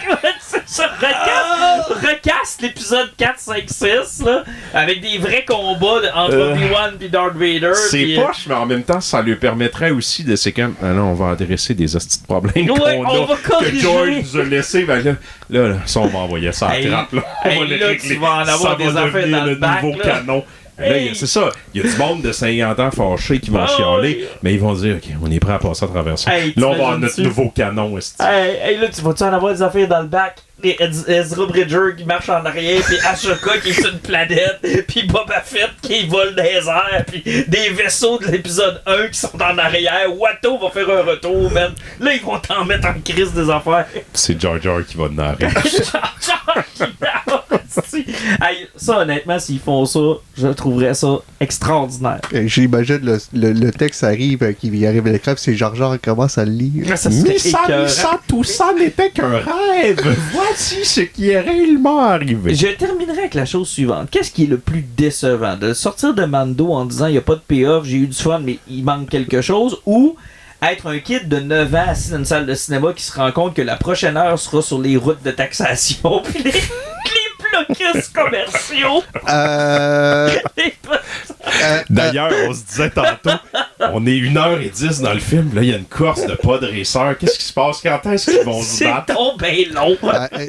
Il y avait 2 affaires à ce film-là sorti. On avait vu 3000 fois sur la bande-annonce le combat de sable laser contre Darth Maul, qu'on avait vraiment hâte à ce moment-là. Puis qui était un jeune qui s'intéressait à Star Wars, tu te sentais clever parce que tu savais c'était qui Palpatine. C'était comme que ça va être lui l'empereur, puis tellement c'est lui l'empereur. Ben oui, le secret le moins bien gardé de l'histoire de l'humanité. Le gars, ils ont mis une capuche. C'est comme, c'est l'empereur. Hey, puis deuxième choix. Tu mets toutes les bandes annonces, on voit 5 minutes de Darth Maul. Il est là 6 minutes dans le film. Il en manquait une. Mais en tout cas, il est cool, on va le voir dans le deuxième. Non. Hey, vous aimerez pas ce qui arrive dans la dernière minute de Darth Maul. Et Palpatine, genre dans l'épisode 2, tu dis là, on peut-tu arrêter de niaiser? Genre, pouvez-vous juste dire, montrez-nous là en train de mettre sa capille. Je veux dire, c'est pas important là. On est tous d'accord, c'est pas deux personnages. Et sans compter que tu avais le conseil de Jedi qui était tout plus puissant que les autres. C'est comme Yo Palp. Il est juste là. Il est là, Et que dire de ce choix de maquillage un peu étrange où dans l'épisode 2, il avait commencé à le faire vieillir par le pâlir dans le but de probablement l'amener vers l'empereur. Puis dans l'épisode 3, il est redevenu beige comme un humain bien normal. Hey, je vais me souvenir toute ma vie, là, pis là, les auditeurs, allez googler ça, là. Je pense que c'est Empire qui avait sorti la première image de Palpatine en chancelier. Écoute, il est blanc. Il est vieux, ils ont fait des traits, pis tu dis, oh mon Dieu, ils sont en train de faire ça de façon graduelle, genre, c'est bon, il est en train de se consumer devant nous autres. Ouais, juste content qu'il se fasse consumer par Mace Windu. Good, il a rajeuni dans le 3. La première demi-heure du 3, tu dis, hein?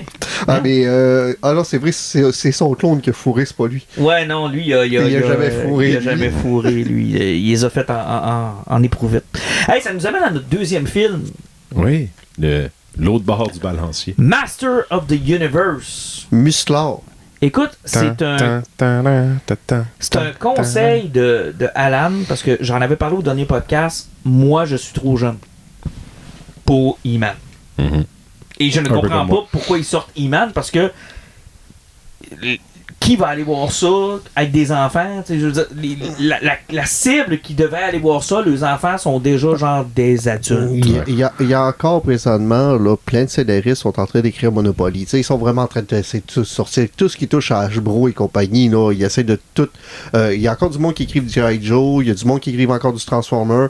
On les est en train de se demander s'ils vont pas sortir Masque et compagnie avec le Energon Universe puis l'intérêt qu'ils ont. Oh, tout ce que des joueurs des années 80, là, il y a un rush pour sortir. Maintenant, moi, je ne vois pas qui allait aller là avec ses enfants, mais j'ai pris une chance et je me suis assis dans la salle de cinéma pour écouter ça. Mais qu'est-ce que j'ai regardé là? Un hommage de son temps qui respecte le contemporain? Écoute, c'était une critique de tout ce qu'on n'aime pas dans le monde d'aujourd'hui, mais de façon bienveillante. Mm. C'était pas je garoche ça par la fenêtre parce que c'est toute de la marde. C'était on ferait plus ça, mais là on va le faire exceptionnellement pour vous autres aujourd'hui. Je me doutais que ça serait un Dungeons and Dragons 2.0, puis ça l'est à tous les niveaux. C'est le meilleur comparatif. Dungeons and Dragons. C'est le meilleur comparatif. Mais ce qui est plaisant, c'est qu'ils sont. C'est comme ils brisent le 4e mur. Mm-hmm. Puis tu sais, ils te disent pas on va faire une version woke. Ils te disent aujourd'hui on ferait plus ça, mais on va le faire. Exactement, parce que le prince Adam, qui est envoyé sur Terre après la guerre de Skeletor sur Eternia, se ramasse sur Terre. Et il devient une personne qui travaille aux ressources humaines. Il y a plusieurs formations sur le consentement et tout. Mais dans un univers de He-Man où le monde sont sur stéroïdes, puis que les filles sont toutes en mini-jupe, puis c'est ultra masculin, He-Man. Puis il présente le personnage comme quelqu'un qui apprend c'est quoi le consentement. Et à partir de là, tu pars la prémisse qu'ils vont traiter de tout ce qui touche aux années 80 avec ce deuxième degré-là. Ils ont aussi eu le génie de... C'est écrit comme si c'était un enfant de 10 ans qui l'avait écrit. Le personnage, dans le fond, lui, c'est référent. Il a fait des dessins quand il avait 10 ans et il traite l'univers comme ça, comme les spectateurs le faisaient. Fait que lui, il voit les personnages puis t'es comme « Oh mon Dieu, t'es genre gros point! » Comment ça, gros point? Ben, tu sais, t'avais un gros point dans le Fisto. Puis c'est ça qui est drôle, parce que dans le fond, quand il explique le début du film, tu vois que c'est Adam qui explique toute la guerre qu'il y a eu de Skeletor au grand complet, puis il présente tous ces personnages qui sont plus grands que nature, puis la bataille, ça, il parle de son père, il parle de l'épée du pouvoir. C'est l'intro de Mortal Kombat 2, mais fait avec intelligence, et genre 15 minutes au lieu de 3. Puis le génie de la chose, c'est que quand tu te rends compte qu'il explique ça, tu fais comme, à qui est en train de raconter ça? Il est en speed dating. Ah, c'est tellement bon. La fille qui fait comme quel red flag et qui s'en va de là. Mais tu sais, c'est ça qui est le fun, parce que d'habitude dans ce genre de film-là, que le héros jeune se fait envoyer sur d'autres planètes, il refoule ça, puis il faut qu'il redécouvre ça, puis il le réaccepte. Exact, c'est ça, il s'en rappelle plus. Tandis que lui, il a une fixation, puis il a pas grandi depuis ses 10 ans, il a stagné là, lui, il a bloqué. Il en parle ouvertement, là. Quand il monte dans le vaisseau, là, dans Central Park, puis il est comme, je vous l'avais dit, il fait pas à vous autres, mais en tout cas, j'avais raison. Mais tu sais, puis il y a même des rencontres des ressources humaines, il faut que tu arrêtes de parler de ton épée, le bon sont vraiment mal à l'air. Oui, il faut que tu arrêtes de chercher des épées. Puis ça, à la limite, c'est un double sens, parce qu'il y a une allusion sexuelle, puis il y a aussi une allusion où, genre, tu vas rentrer ici, puis tu vas tuer tout le monde. T'es weirdo, là. Genre, toi, avec un code black, un arme à feu, là. C'est ça, exact. Tu regardes des photos d'armes. C'est ça, tes collègues te voient littéralement fouiller des photos d'armes sur ton poste, là. Et, tu sais, c'est à quel point il y a... Moi, j'ai l'impression que le film, tout le long du film, on me faisait des clins d'œil, genre, embarque. Tu sais... Puis écoute, ils ont fait des jokes de graines tout le film, là. Ouais. Tout le film. Ils ont tout assumé. Mais ils n'ont pas rien jeté. Ils ont pas dit on vous dit pas que c'est de la merde, on vous dit pas que c'est ici, on vous dit pas. On a juste du fun ensemble, suivez-moi. Pis c'est pas genre Shakespeare, pis c'est pas un grand scénario, mais c'est un beau scénario écrit avec intelligence et justesse qui traite son univers avec sérieux et humour, mais avec sérieux. Puis tu sais, c'est pas vrai quand je disais comme Mortal Kombat, mais 15 minutes au lieu de 3. Les assises qui te mettent au début, ben oui, la joke du speed dating, mais quand même, ça assis cet univers-là, ça te présente tous les personnages.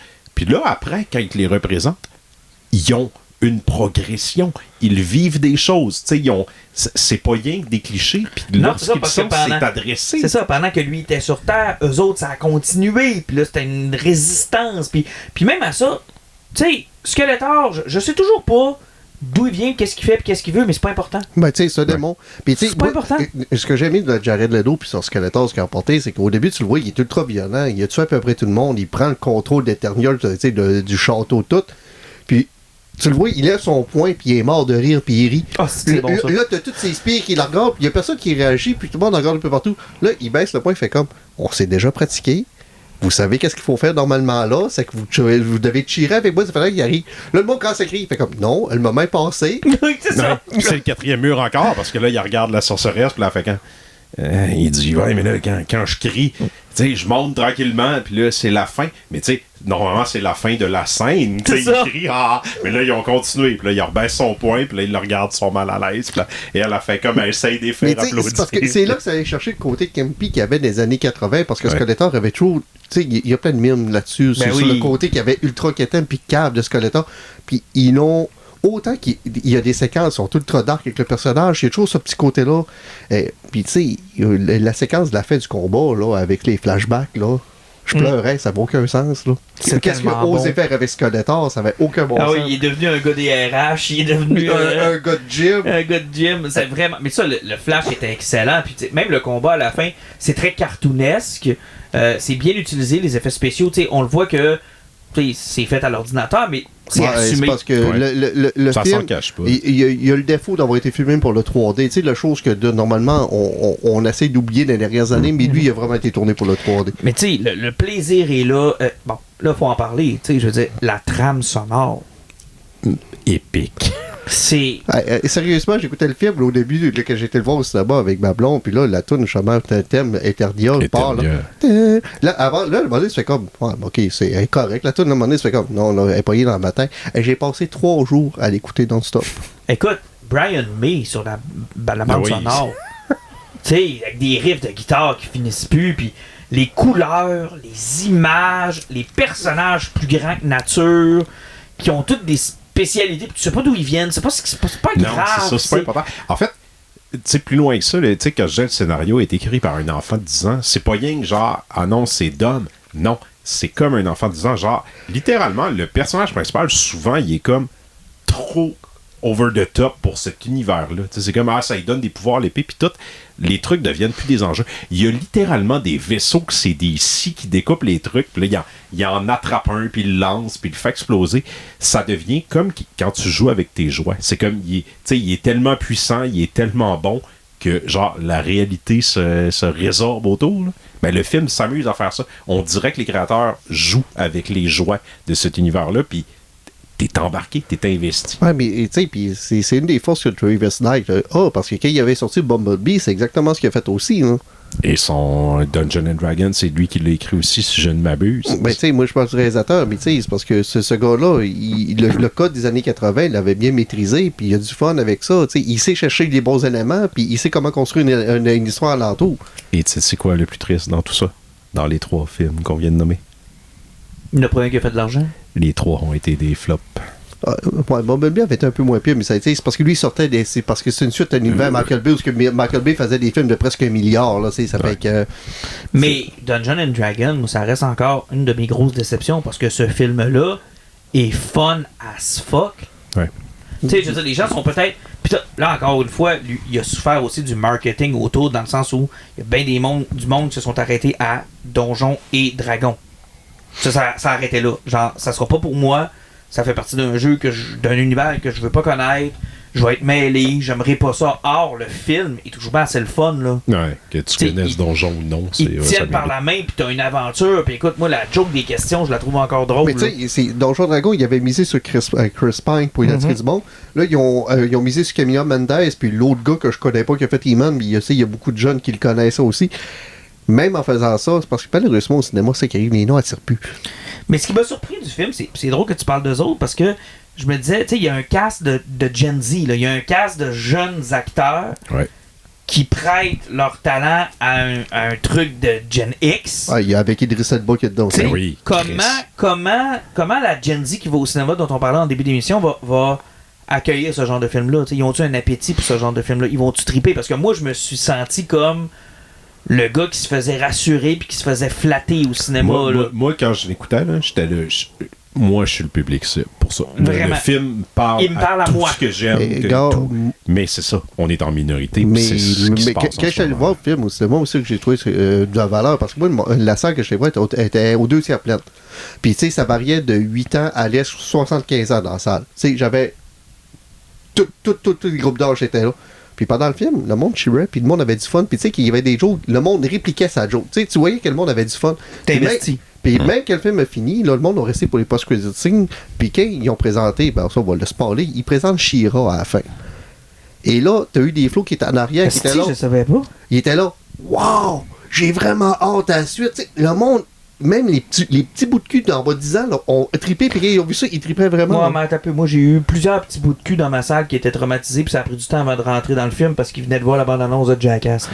Ouais, mais pourtant, ça rentrait bien à faire de la bande-annonce. Hey, no joke, là. Ils ont mis la bande-annonce de Jackass avant le film, dans lequel il y a un robot qui fait un toucher rectal. Puis, laisse-moi deviner, t'avais aussi la bande-annonce de Odyssey.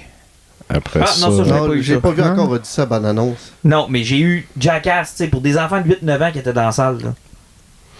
Pas approprié. Non, c'était vraiment pas approprié. Puis il y a des parents qui avaient l'air fâchés aussi dans la salle, là, qui étaient comme, ben là, commande, là, tu sais. Ça me tente pas d'avoir la discussion avec mon garçon, de savoir c'est quoi un toucher rectal. Là. Si j'avais voulu parler de ça, on serait allé voir Michael. Mais tu sais, ouais, exactement. Calice.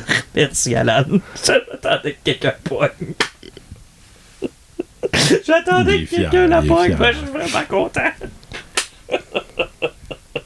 On peut arrêter le podcast là si vous voulez. Qu'on parlait pas en mal. J'ai eu mon high. On vient de se faire bannir de 3 plateformes. Mais non, mais c'est vrai, c'est faux, c'est vrai. Ouais, son doigt était moins gros là. Oui, écoute, le robot, ça n'a pas de bon sens. Malgré le fait que Michael est un faux blanc, c'est que peut-être que c'était plus gros qu'on le pensait. Non, ça, on ne peut pas savoir. Mais, tu sais, ça fait que la bande-annonce de Jackass avait carrément pas de bon sens. Mais, les enfants qui étaient là avaient l'air de triper. Mais encore une fois, moi, je te rejoins. Je vais revenir à mon point encore. Oui. Les enfants qui étaient là, tu sais, les parents ont payé les billets, ils feront pas de suivi là-dessus. Le film fait pas une crise de scène. Puis Jackass, c'était la même affaire. Moi, j'étais assis là, puis j'étais comme, je suis public cible aussi. Je vais aller le voir, mais je m'attends à ce que ça fasse les chiffres de mais tu sais, c'est parce que ce qui arrive aussi avec Eman puis son box-office, faut pas oublier que c'est un Amazon. MGM. Non, ça, je suis prêt. Ouais, non, mais je sais, sauf que tu sais, sauf que quel film commence, c'est présenté Amazon avant même MGM. Il était pas certain 100% de sortir en salle pour commencer aussi. Mais ça, le budget de Superman. Je sais, le budget, c'est parce que, mais tu sais, ces plateformes-là, ils ont de l'argent et ils mettent ça là-dessus. Sauf que. C'est eux autres qui ont Ring of Power. Ils sont rendus dans 3 saisons dans un show dans lequel ils mettent des milliards que tout le monde déteste. Mais tu sais, c'est parce qu'à base, si le film sortait rien sur le site de streaming, ils faisaient même pas l'argent qu'ils faisaient au cinéma. C'est parce que même quand le film est sorti, ils sont quand même satisfaits. Ils diront pas que c'est un flop total de leur côté. Mais ils ont aussi dit que Mélania, tu sais, je veux dire, les gens qui disent que c'est une réussite, c'est les mêmes qui disaient le mois passé que Mélania. Ils ont pas dit que c'était une réussite, ils ont dit on est capable de vivre avec. Ouais, mais soyons honnêtes, là, ça serait n'importe quel autre film, tu sais, on dirait que c'est un flop. Là. Ouais, exactement, mais sauf que Ezos, parce qu'ils essaient de. C'est parce que. Ce que je veux surtout dire, c'est qu'Ezos ne voient pas ça vraiment comme un échec parce qu'ils veulent lancer comme une franchise. Ils veulent s'essayer sur d'autres choses parce que, tu sais, il n'y a pas juste Seaman qui veut le faire, puis ils n'ont pas cancellé leur projet. Là. Amazon veut y aller avec leur entente, mais ils veulent s'essayer encore. Mais c'est ça qui arrive, c'est parce que quels sont des produits qui sont plus niches de même? C'est mais un peu, là, produit plus niche de même. Ce film-là serait sorti en 99, là, ou en 98, ou en 94, là. Ouais, ça aurait tout pété, là. Oui. Ça aurait tout pété. En même temps, il n'y aurait pas eu la technologie pour nous donner le rendu visuel. Mais l'équivalent des effets spéciaux du style de Matrix de l'époque. Là. Parce qu'ils en ont fait un film de He-Man en fin des années 80. Je veux pas faire de lien avec le Dolph Lundgren qui était dans le film. Qui était dans le film, ça c'était écœurant. Mais, je veux dire, prends juste le film pour ce qu'il est, là. Fun, coloré, de bonnes critiques, un bon humour. C'est un sure shot, là. C'est un hit, là. Bon, mais ça, en 95, là, on n'a pas cette discussion-là. Là. Non, parce que là, on serait dans Il mène 16 présentement. Ouais, c'est ça. Ça serait le film de l'été. McDonald's aurait un Happy Meal He-Man pour le reste de l'été. Puis merci, bonsoir. Oui. On a déjà eu longtemps cette conversation-là. C'est dans les années 90, les saisons de blockbuster, le film, ça durait l'été complet. Là, je vous rappelle qu'on est dans un monde où McDo nous vend des verres de soccer avec des joueurs que personne ne connaît ici. Ouais. Là. Puis, Il y a Ronaldo, Alfredo. Non, mais c'est vrai, là. Je veux dire, on n'est plus dans le même monde. Là. Non, pas tout. On est absolument plus dans le même monde. Là. Moi, McDo fait ce qu'ils font aujourd'hui avec les joueurs de soccer en 95. Là. On est les premiers à rire d'eux autres. Là. puis tu sais, je vous dirais, la manière que tu en parles, le film à lequel on peut le plus le comparer, c'est genre Suicide Squad de James Gunn. Qui lui aussi il s'essaye de lancer quelque chose d'autre avec quelque chose de différent qui donne naissance, qu'il faut qu'il garde. Puis, tu sais, ils ont un point commun. Russell possède aussi, genre, des armes qui se transforment comme tu veux, que t'aimais pas dans Suicide Squad, mais là, je pense que t'es aimé là-dedans. Deux films qui ont été ascensés par la critique, puis qui ont pas pogné au cinéma. C'est Là. ça, oui. qui ont bombé. Mais, c'est ça, on verra si Amazon a la même confiance dans le produit. Parce que, tu sais, même si ça a été un flop, Suicide Squad, ils ont donné les clés à James Gunn après. Ils ont dit fais ce que tu veux. Puis là, on s'enligne. On est encore Puis sur un an et demi où c'est lui qui contrôle. Je sais pas si Amazon va faire ça. On est sur le début d'été où ces blockbusters-là ont toute de la misère. Puis des films, comme on parlait au début du podcast, avec Obsession puis Burkroom font beaucoup d'argent. Quand les premiers chiffres ont sorti pour Supergirl, qui est le prochain qui sort à la fin du mois, les chiffres étaient pas beaux, là. Nope. Et le lendemain que les chiffres ont commencé à sortir, puis qu'ils s'enlignaient en bas de 60 millions, là, l'armure de Lex Luthor est-tu sortie par tous ces médias sociaux? Puis ils ont même mis une séquence de combat entre lui et Superman. T'sais, ils ont tellement stressé là, qu'ils ont commencé à leaker des affaires. C'était tac, tac, tac, un après l'autre. En même temps, oui. Mais tu sais, je veux dire, puis là, le Hey, monde j'ai font rien comme... vu de ça, moi. T'as pas vu l'armure de Lex T'as pas Luthor? vu, il y a son suit rose et vert. Il va être dans Supergirl. Mais là, il va être dans le il film est de Superman. C'est parce que là, il y a des images du shooting de Man of Tomorrow qui Ah, sortent. ok. Ça fait que pour hyper Supergirl, ben, ils ont commencé à sortir de ces images-là. Mais tu sais, pour tout remettre en perspective, parce que là, il y a du monde qui dit ah, ça va pas bien avec DC dans les films, pis tout, c'est comme, t'as peur, là. Green Lantern s'en vient dans 3 mois, Supergirl est là dans 2 mais semaines, Clayface à la fin de l'année, Man of Tomorrow est en train de se faire tourner. Excuse-moi, mais la réception de la bande-annonce de Green Lantern, ça n'a pas été un succès, là. Ben, mais en même temps, je veux dire, c'est un show sur HBO. Là, s'il y en a un que, genre, l'argent, c'est pas important. Moi, je sais. Tu sais, je veux dire, Un peu comme Amazon. Ouais, mais en même temps, tu sais, ils s'attendent pas à grand-chose de ça. Ça va être comme Penguin. Mais comme... écoute, ouais, mais c'est parce que, tu sais, je veux pas mettre la charrue avant les bœufs, puis le bœuf avant les charrues, puis... Mais tu sais, si Supergirl bombe, là, il a été chanceux que Superman fonctionne au niveau critique et à l'argent. Il a fait de l'argent. Ouais. Mais pas autant qu'il aurait dû faire, parce qu'il était pas mal kiff. Mais ouais, mais quand même, genre dans les c'était un bon début, là. circonstances. C'était un bon Ouais, début. Tu compares à Fantastic C'est Four, ça, mettons, là. c'est un bon début. Mais Supergirl, il mise gros, là. Ouais, mais pas rien que ça. Ils sont en train de tourner Batman 2. Ils n'ont pas encore casté le crise de Batman dans cet univers-là. Là, à partir de Supergirl puis de Man of Tomorrow, pas de Batman dans cet univers-là, ça va finir par faire mal. Ce qui doit faire, selon moi, là, ça c'est ma théorie. En ce moment, la scénariste celle qui travaille sur Titan, travaille sur Wonder Woman. D'après moi, ils vont genre s'organiser pour fast-tracker Wonder Woman pour que ça soit... Tu sais, il va sortir tout de suite après le Batman de Matt Reeves. Matt Reeves, je suis pas sûr que ça va aller à une part 3. Puis après ça, ça va être Brave and the Bold. Puis ils vont le faire atterrir. Ben, Superman est bien installé. On va avoir Superman. On assit Batman dans l'univers. Brave and the Bold, il l'avait pas cancellé? Brave and the Bold, non. Il est encore en production. Hey Chris, j'ai des doutes là-dessus parce que vu... Je te le dis, la raison... Probablement là, qu'ils ont genre 2-3 scénarios décrits qu'ils pourraient faire. La raison, c'est que là, c'est le endgame. C'est comme tellement important, Batman, comment tu l'assis dans cet univers-là. Mais tant que Matt Reeves est là, ils peuvent pas le faire. Ils peuvent rien faire. Ben, c'est pour ça que je te dis. Ils vont fast-tracker Wonder Woman. Non, celui qui fast-track en ce moment, c'est Jimmy Olsen puis Grodd. C'est une série télé, ça. Ouais. Oui, puis il le dit. Peter Safran le dit, ça, il commence le shooting cette année, mais c'est une série télé. À quel point on n'a pas besoin de ça? On en a vraiment besoin. Non. Honnêtement, j'ai aucun hype pour ce genre d'affaires-là. Avant de faire nos poisons, Absolute Green Arrow. Honnêtement, malade. C'est d'une violent. violence, là. Quand on dit que cet univers-là est vraiment une version hard pis trash de l'univers DC en général, c'est carrément ça. Exactement. T'sais, on a un personnage qui a l'allure de Ronin, mais avec son masque. Un genre de démon. Un genre de démon qui arrive avec ses flèches, puis que, tu sais, il tire pas pour blesser le monde. Il est tue. J'ai trouvé à qui il ressemble. Dans Batman Mask of the Phantasm, là, il ressemble à genre le fantôme. Oui, le, oui, le Fantasme, même genre de ouais. masque. Là. Oui, puis c'est vraiment weird. Puis tu sais, écoute, c'est d'une violence, là, les premières pages. On est dans un univers où Oliver Queen est mort. Donc c'est pas lui, quoi que j'ouvre les guillemets, on sait pas. Là. Ouais, exactement. Puis il travaillait sur un projet Green Arrow avec sa compagnie. Puis là, il y a comme un Green Arrow qui apparaît. Puis que tout le monde sont impliqués possiblement dans la mort de Oliver Queen. Se font éliminer un à un. Non, puis pas de manière douce. Là. Non, c'est assez trash. Puis en même temps, on apprend que ces personnes-là avaient genre des passés très, très, très douteux.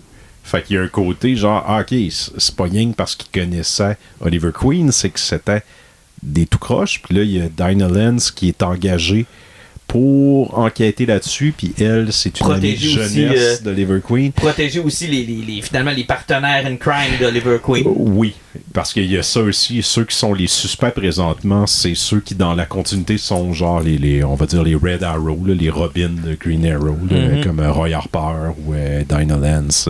Non, c'est pas Dinah, c'est comment ça s'appelle. En tout cas, j'oublie le nom. Ok, ouais, c'est vrai, parce qu'il présente les... Quand il présente les suspects, ça se trouve à être normalement, genre, comme les numéros. C'est tellement bien fait, là. Tu sais, je veux dire, c'est bien écrit. C'est comme un roman policier. Tu finis ça, puis là, tu fais comme, oh shit, j'ai investi. Exactement, puis tu sais, ça niaise pas, ça commence, c'est réel, ça te met directement là-dessus. On voit qu'ils vont faire c'est un 6 numéros, puis qu'ils vont fermer ça possiblement après. T'sais, le personnage va te présenter, puis s'ils veulent le réutiliser par après, ils vont pouvoir. Puis je trouve que c'est une bonne idée là-dessus, parce que s'il y aurait plus qu'il lance une autre ongoing, là, peut-être que c'est vrai qu'il aurait dilué le produit un peu. C'est la question que tu posais cette semaine sur les réseaux sociaux. Tu sais, à quel moment un nouvel absolu et trop d'absolu? Exactement, parce qu'à chaque fois que tu sors une nouvelle série, il faut jamais que tu t'oublies qu'à un moment donné, le budget des personnes sont limité. Normalement, quelqu'un qui s'abonne à une nouvelle série, c'est parce qu'il regarde dans casser les nôtres. Parce que là, t'as quoi? T'as Absolute Batman, t'as Absolute Superman, Absolute Wonder Woman. T'as Green Lantern qui existe toujours. Green Lantern, Absolute Flash. Ouais, Flash. Absolute Green Lantern. Green Arrow. Ouais, Green Arrow. T'as Absolute Martian Manhunter qui était une mini-série. On parle en ongoing. Non, c'est un 12 encore. C'est des ongoing, il y en a 5. OK. Ouais. Puis tu sais, il y a Green Lantern que personne parle. Puis The Flash est semi-invisible dans ça. Mais... Je l'ai commencé, Green Lantern, hier. J'ai lu le premier numéro. C'est fucking bon. Moi, le premier numéro, j'étais vraiment hype. Mais t'es un des rares qui dit ça parce que tout le monde dit que c'est le plus faible de la gang.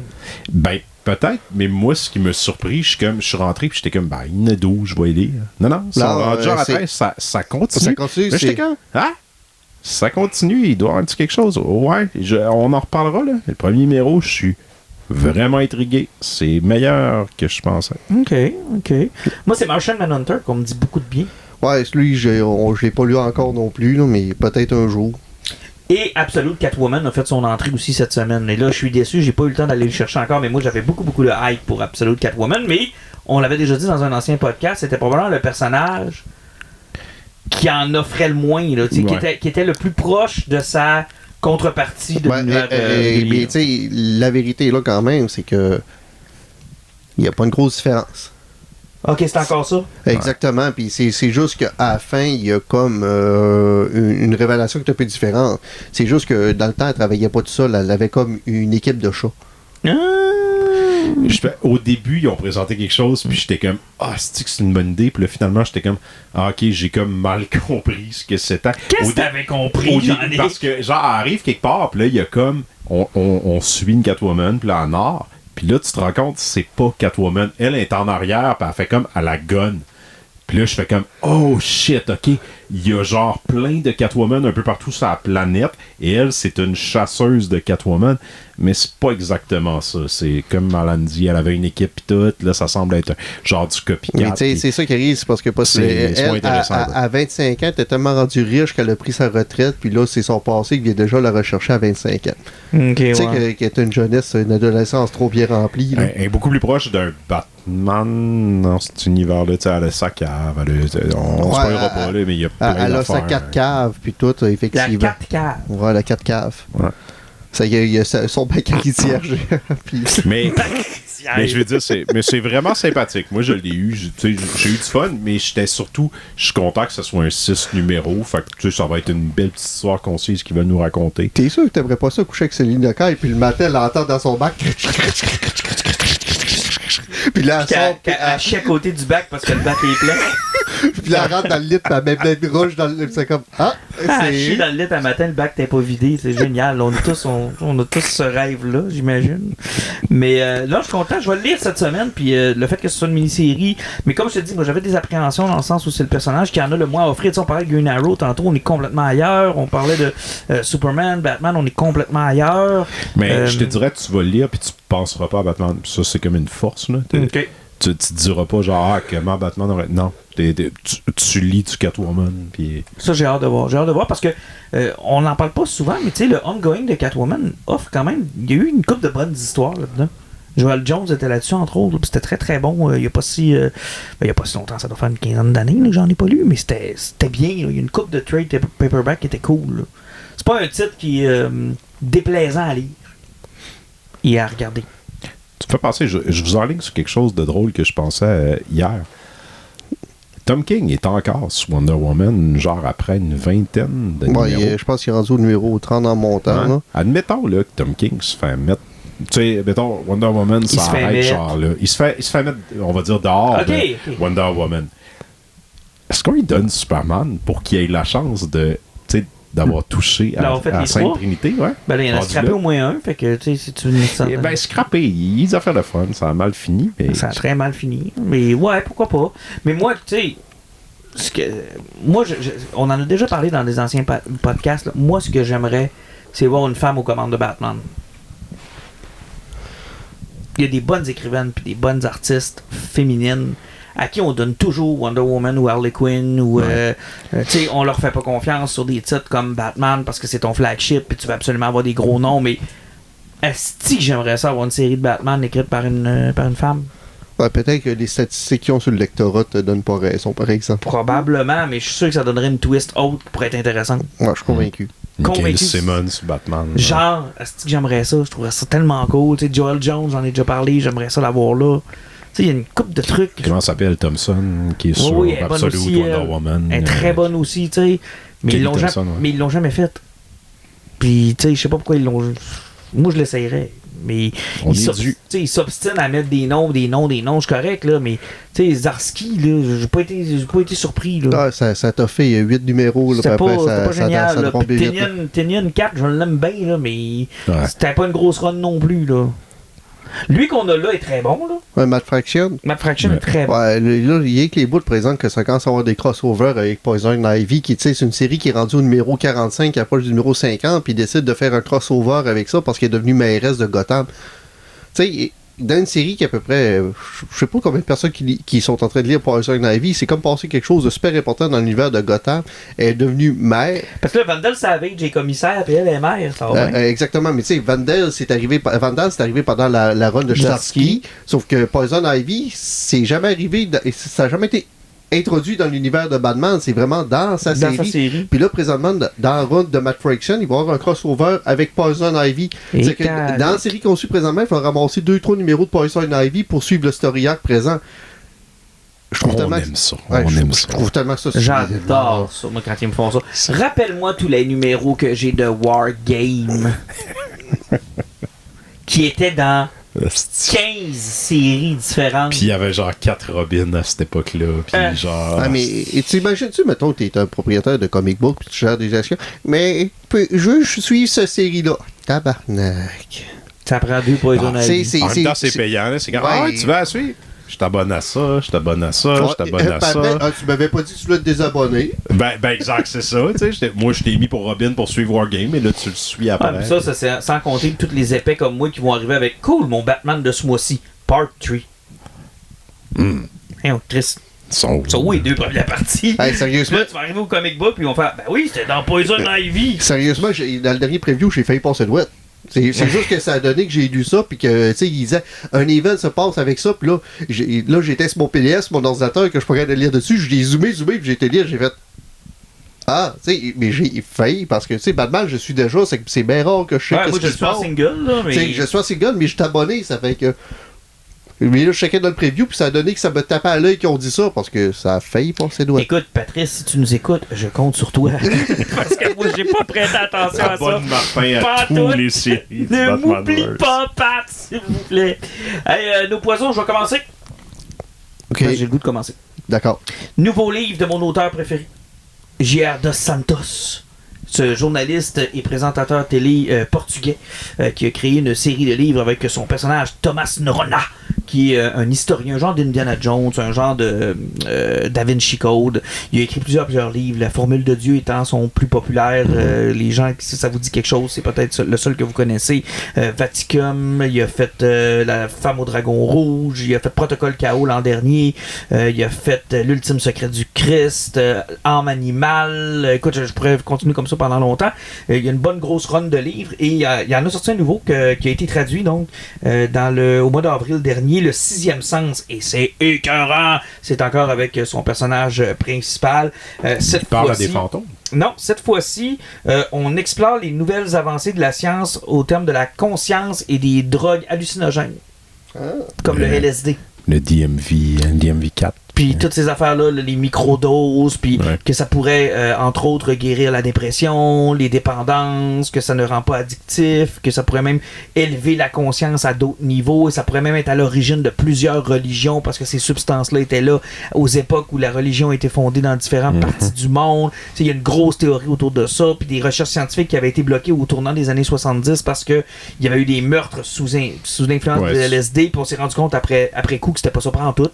Un univers fascinant, tout ce que tu dis là, tu me donnes le goût. Complètement fou, parce que moi, je ne connaissais pas ces histoires-là, et Dos Santos est reconnu pour faire des recherches comme de fou, là, je veux dire, c'est tout dans le réel, ce qu'il nous parle, puis à la fin, il nous explique toujours où est-ce qu'il a pris ses sources, de quelle étude il fait référence, puis même si c'est un roman, tout ça est groundé, puis lui, il décide d'en faire une histoire.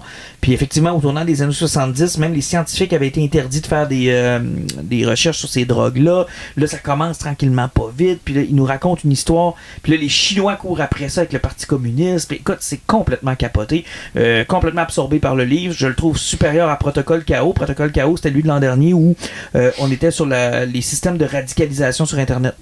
T'sais, on prenait des histoires d'un Russe qui, sa job, c'était de faire des bots qui allaient finalement dans des forums puis fueler l'élection de 2016 de Donald Trump, du rage bait. Tu suivais un Américain qui perdait sa job à cause des politiques d'inclusion, puis que tu le suivais sombrer dans le tunnel, là, tranquillement pas vite, jusqu'à ce qu'il se rende aux émeutes du Capitole.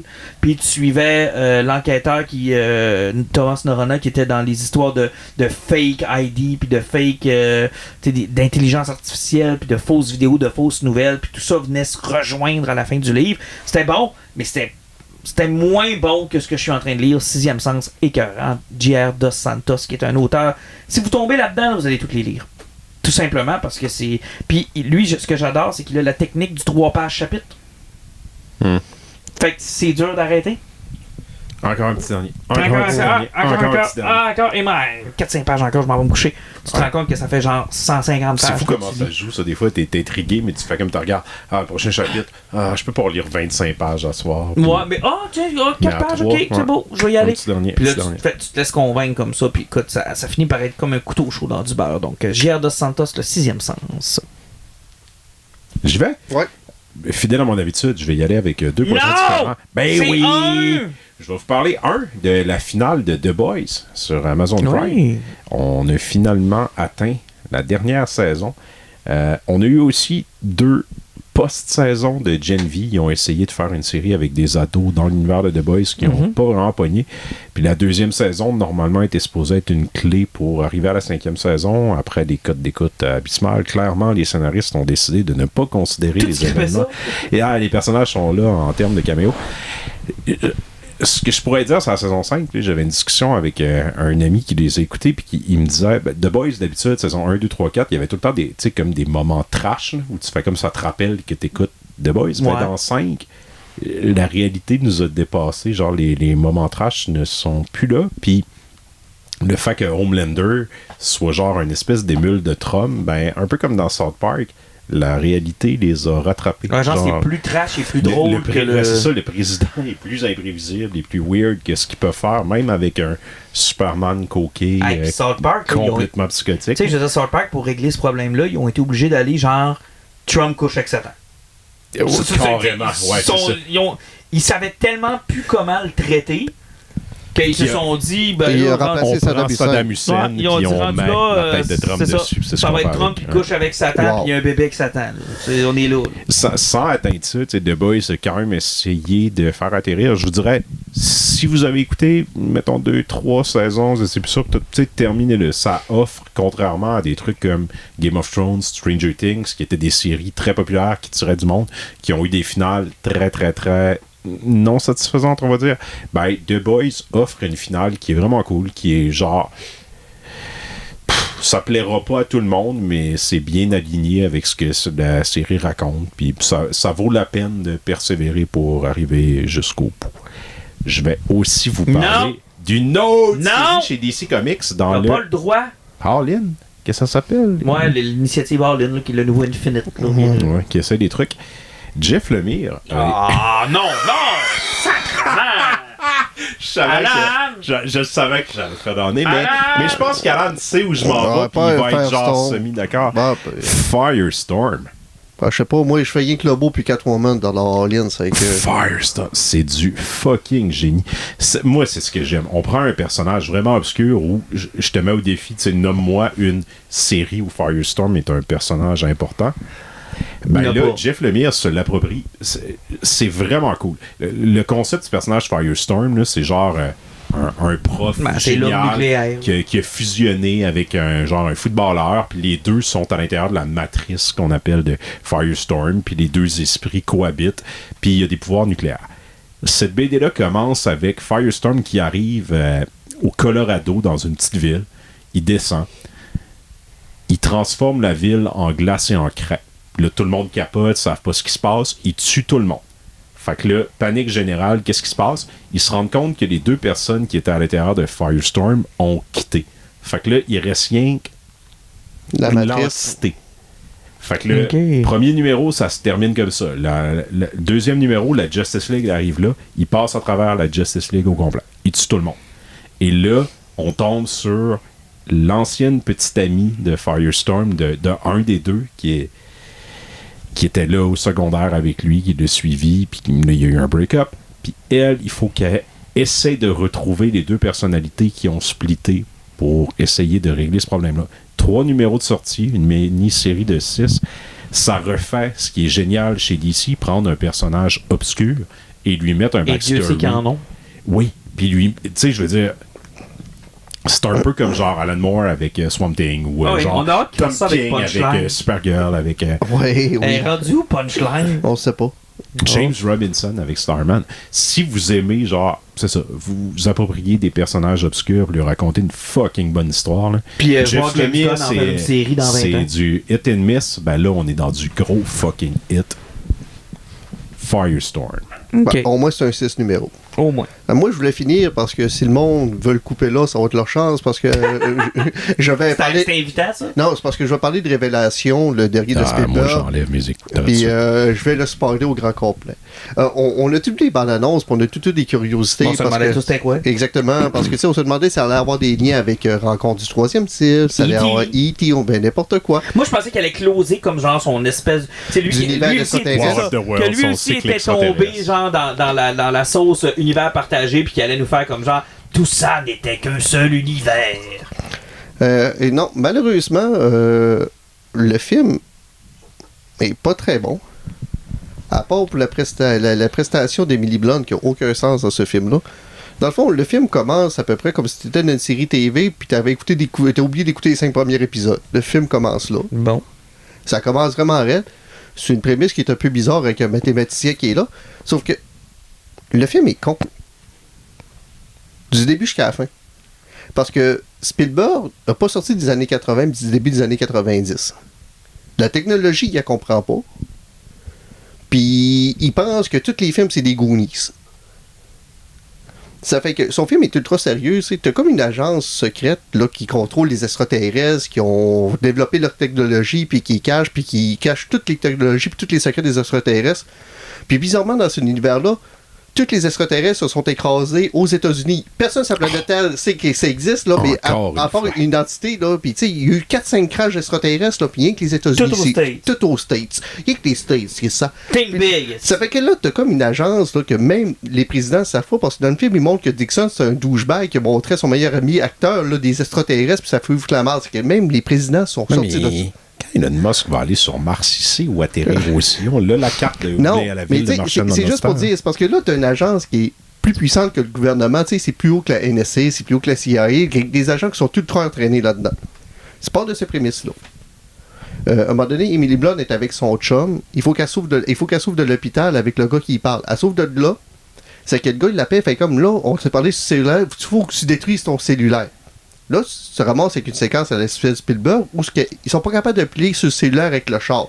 C'est que ça dure 5 minutes, mais dans l'hôpital à côté, il y a 12 agents super entraînés, plus haut que la NSC, qui sont là, puis qui sont pas encore sortis de l'hôpital, ils sont pas encore rendus compte qu'il est en arrière du rideau. C'est que 5 minutes après, il réussit à détruire le cellulaire. Il rembarque dans le char, son chum parle au cellulaire. Bon. Ben, c'est parce qu'ils peuvent pas traquer le cellulaire de son chum, il fait juste traquer le sien. Plus tard, dans le film, là, genre, le mathématicien là, qui n'a aucun entraînement militaire, il est caché dans le ferme puis il réussit à le traquer. Tu as 72 chars de ces gars-là ultra entraînés qui arrivent devant la ferme. Ils débarquent des chars, sont 128. Ils avancent tout en ligne droite vers la ferme.